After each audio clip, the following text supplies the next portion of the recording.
నాగేశ్వర గారి ఎవడే సుబ్రహ్మణ్యం తర్వాత మహానటి 2 సినిమాలు చూశాను. మహానటి మాత్రం నాకు విపరీతంగా నచ్చిన సినిమా.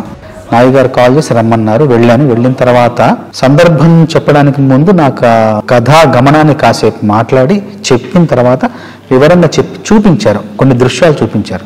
ఆ ఊరిని చూపిస్తూ కాశీలో జరిగే పరిణామాలు కావచ్చు, జరిగే మార్పులు కావచ్చు, జరిగే ఆ జీవన విధానాన్ని అంతా కళ్ళగట్టినట్టు చూపించారు. నాయి గారు కూడా స్పష్టంగా చెప్పారు ఏం కావాలి, ఆ సందర్భం యొక్క ఉద్దేశం ఏంటి, ఆ సందర్భంలో తను ఏం చెప్పాలనుకున్నారనేది చాలా స్పష్టంగా చెప్పారు. చెప్పిన తర్వాత నేను ఆ దృశ్యాన్ని మనసులో పెట్టుకుని వెళ్ళి ఒక 3 రోజులు శ్రమించి ఆ మొదటి 3 వాక్యాలు ఏదైతే క్లిష్టంగా ఉన్నాయో అది కేవలం ఒక గంట సమయంలో మొత్తం రాసేసి, మిగతా పాట ఇంకొక అరగంటలో రాసేసి మొత్తం 1.5-2 గంటల పాట మొత్తం పూర్తి చేశాను. ఆయన్ని వెళ్ళి కలిసి పాట వినిపించాను.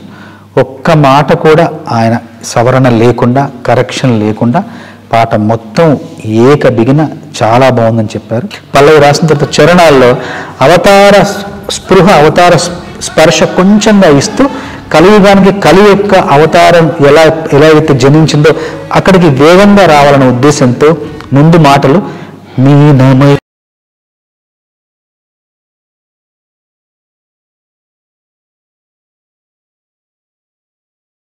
మనకు సాయమై ఎన్నో అద్భుతాలు సృష్టించి మనం పుట్టినప్పటి నుండి చూడలేని, నా జీవితంలో నేను పుట్టినప్పటి నుండి నేను సినిమాల్లో చూడలేని ఎన్నో అద్భుతాలు, ఎన్నో విచిత్రాలు ఈ సినిమాలో చూసే అవకాశం ఈ సినిమా ద్వారా నాకు లభించింది. నాకింత గొప్ప అవకాశాన్ని ఇచ్చిన నాగి గారికి, స్వప్న గారికి, దత్ గారికి మనస్ఫూర్తిగా ధన్యవాదాలు తెలియజేస్తాను.